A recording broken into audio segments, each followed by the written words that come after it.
The Portal games are truly beloved titles. Portal 1 and Portal 2 are first-person puzzle games that combine inventive gameplay mechanics, mind-bending puzzle designs, and witty storytelling to create a special experience. But since their original releases in 2007 and 2011, they've been essentially absent from consoles, with no native console versions on anything newer than a PlayStation 3. Until now.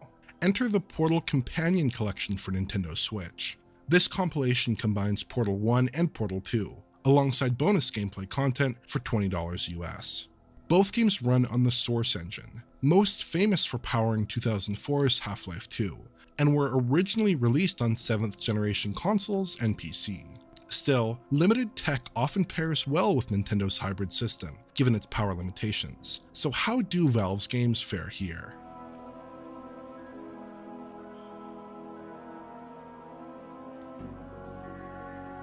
Before we get into the platform differences, it's worth discussing the basic graphical makeup of both titles, and the huge artistic and technical improvements made between the two games. Portal 1 is mostly a series of basic puzzle rooms. The puzzles are interesting enough, but the environments are simple, with rudimentary flat textured walls, angular geometry, and a heavy reliance on baked lighting and shadows. The game has a bit of an austere look, with repetitive and straightforward artwork. Given the constraints of the project, which was developed by a team of about 10 people inside Valve, some of these limitations make sense. Unfortunately, the Source engine and its associated tools weren't very good at delivering the sort of subtle detail that a smaller scale title might demand. Portal mostly lacks normal mapping, has little in the way of specular lighting, and has no environmental shadow maps, which were techniques that were common in other games from the period. The artistic constraints of a game like Portal might make this effort a little bit more challenging, but there were certainly accomplished depictions of small-scale spaces in earlier games, like 2004's Doom 3. Portal's 2011 sequel was much improved. Portal 2 was based around the same basic conceit as Portal 1. It's basically a linear series of puzzle rooms, but it depicted the gameplay environment after years of disuse, giving the artists an excuse to fill environments with foliage and natural light. Areas were genuinely varied and were broken up by extended cinematic gameplay sequences through large environments. Technically speaking, Portal 2 ran on an evolution of the Source engine technology featured in Half-Life 2 Episode 2, which meant an extensive use of shadow maps, HDR-based lighting, and high-quality particle effects. The Source engine was showing its age by this point, but a combination of art tweaks, new tech, and a larger production budget produced a much better looking effort. The best way to illustrate these improvements is by looking at the same puzzle rooms in both titles, as the first few rooms are shared across both games. The lighting and shadowing has actual range in Portal 2, and there's much more environmental detail and variety. Plus, the underlying artwork is a huge step up from the grey box stylings of the original. There were still key issues. Most materials have a diffuse, clay-like appearance for instance, and still mostly lack specular. But Portal 2 managed to look perfectly reasonable for the period, and even impressed in some moments. But we're here to talk about the Switch version in particular, so what's changed? We've got the Xbox 360 version running under backwards compatibility emulation on Xbox One as a reference point. Side-by-side shots don't reveal very much. The two versions are very closely matched. The Switch releases tend to have a little bit more contrast in general, particularly in the first game, but shadows, object draw, and lighting all seem pretty much identical. Image quality is where the two systems diverge. The Xbox 360 code runs at 720p on both titles, with no form of anti-aliasing in the first game and a rather primitive blur filter in the second. Impressively, the Switch release hands in a full 1080p image while docked, with what looks like 2x multi-sample anti-aliasing, providing a substantial boost to image detail. Fine features resolve much more clearly and with more stability. Dynamic resolution is a possibility, but I didn't notice it during my testing.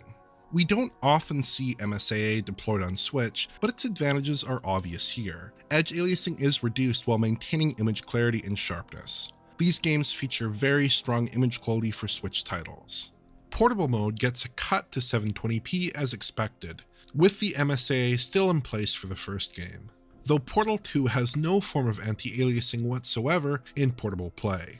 Outside of resolution and anti-aliasing, visual settings seem identical between portable and docked modes. It is worth reiterating, however, that the Portal games aren't the most visually complex games out there, even for titles from the 360 PS3 generation. The Switch manages to deliver good resolution numbers for a 7th gen console port, but the 720p 1080p split isn't out of the ordinary for titles of this vintage on Switch. Performance is really where this port goes above and beyond, however. For a bit of context, the original PS3 and 360 releases aimed for a 30 FPS target frame rate, and were generally quite stable, though on 360 there were some unfortunate frame pacing issues. 30 FPS works perfectly fine for these titles, but an increase in fluidity would certainly be appreciated, and that's exactly what we're seeing on Switch. The frame rate target is doubled here, hitting a full 60 FPS the vast majority of the time in both titles. Occasional duplicate frames do pop up during traversal, and sticking the camera right up to dense alpha effects expectedly can cause issues. But in general, we are getting a solid 60 FPS in docked play. Portals themselves prove to be a little bit of an issue here. The portals render a second viewport of the same scene, which often proves demanding in other titles, though the older renderer should make this less taxing. Staring at a portal can cause some frame rate hiccups at times, and loading portals into view often causes short but noticeable performance issues. Just look at the frame time graph as I spin the camera. We hit a smattering of 33 millisecond frames as the orange portal comes on screen, which also seems to disable motion blur briefly as well. Curiously, if we rotate the camera more slowly, we don't see any performance issues whatsoever. It seems likely that the demands of generating the additional viewport are creating issues, which varies somewhat on a per level and per game basis and seems to be at its worst in the opening section of Portal 2 in docked mode. It's not a big deal though, and rarely intrudes on the experience as much as you're seeing here. Portable mode mostly clears up these performance concerns. Portals generally run without any performance impact in handheld mode, and the one-off duplicate frames during traversal are rarer. It runs very well indeed, essentially a locked 720p 60 in typical play.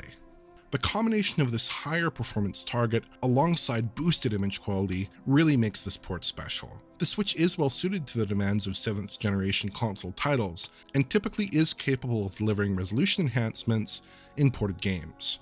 But the doubling of frame rate is much less typical, and impressively, we get a 720p 1080p split across portable and docked play as well. It's a very impressive effort. Perhaps clarifying the situation somewhat is that Valve received some help here from Nvidia Lightspeed Studios, who seem to be substantially, if not entirely, responsible for this port. Nvidia has prior experience with source titles on Nvidia mobile hardware, like the Tegra X1 SoC that's present in the Switch, as they released ports of Portal and Half-Life 2 for Tegra mobile devices all the way back in 2014. These Source Engine titles already ran very well on the Tegra X1 based Shield TV, so the performance and image quality achieved here makes a bit more sense. This is a good reminder of the sorts of projects that tend to fare well on the Switch. Older or less visually ambitious titles tend to scale nicely to the Switch's power-limited mobile hardware, while titles developed around PS4 or Xbox One hardware often need drastic cuts, sometimes stripping games of their core visual identity. The Switch does have a relatively modern GPU that is capable of handling advanced rendering features, but it doesn't have the compute or bandwidth of recent home consoles, which can lead to compromised conversions of newer games.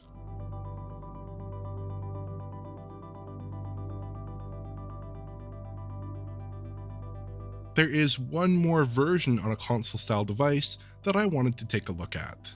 Valve's very own Steam Deck is perfectly capable of running the Portal games, with a native Linux version of both titles available to run on the portable gaming device. The Portal titles run very well here, unsurprisingly.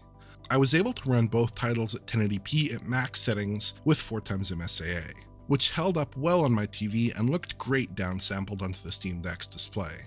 Both titles managed a very stable 60 FPS with just the occasional duplicate frame.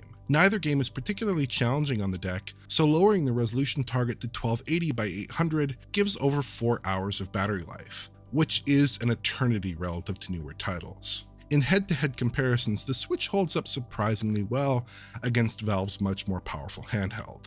Outside of deficits in MSAA, texture quality and anisotropic filtering, and some tweaks to gamma, the Switch is basically on par with the deck. There's not much room for settings enhancements beyond Xbox 360 or PS3, even on much more capable PC hardware, which was common for titles from that generation. I'd even venture to say that the Switch version could be preferable to the deck version under some circumstances. An OLED Switch model like the one I have here delivers a much more satisfying picture than the mediocre LCD built into the Steam Deck. Darker areas really pop in particular, and make the most of the perfect black levels that the OLED Switch is capable of. Some of the technical annoyances that sometimes pop up on the Steam Deck dampen the overall experience as well, like controller input curves that aren't well suited to an Xbox controller for TV play. Rounding out the comparisons, it is worth mentioning the enhanced, emulated versions available on newer Xbox consoles. Portal 1 and Portal 2 run at full 4K on Series X and 1X, and run at 1440p on Series S, with higher resolution shadow maps available on the games as well. Inconsistent frame pacing is a big issue, however, with all versions running at a somewhat wobbly 30 FPS. Though the Switch release lacks the pin-sharp clarity of Series X, its much better and more consistent performance makes it the favorite in my eyes. Really, the Switch version is the best console version to date by some margin. And that's a little bit weird. Despite selling many millions of copies, the Portal games haven't received a proper translation to modern consoles outside of this Switch release. Valve has done a poor job generally of keeping their back catalog up to date for console players. Half-Life 1's PS2 release and Half-Life 2's Xbox release and 360 and PS3 releases are the only official console versions of games in Valve's signature franchise, for instance. The PC and Linux versions of Valve's older games work well and have been periodically patched since release, including updates to newer versions of the source engine, but console players have been left out in the cold. Hopefully this compilation is the first step in a broader effort to modernize and re-release classic Valve games for consoles. For now though, the Switch Companion Collection is a truly excellent port. Sharp image quality and great performance land this well above the typical Switch conversion, and put the system on solid footing against much more powerful hardware. This is a superb translation of two great games that shows the Switch at its best. If you enjoyed this video, please like, subscribe, and press the bell for YouTube notifications. To view a high-quality version of this video, check out the Patreon at digitalfoundry.net, and to get in touch, just use Twitter. Thanks for watching.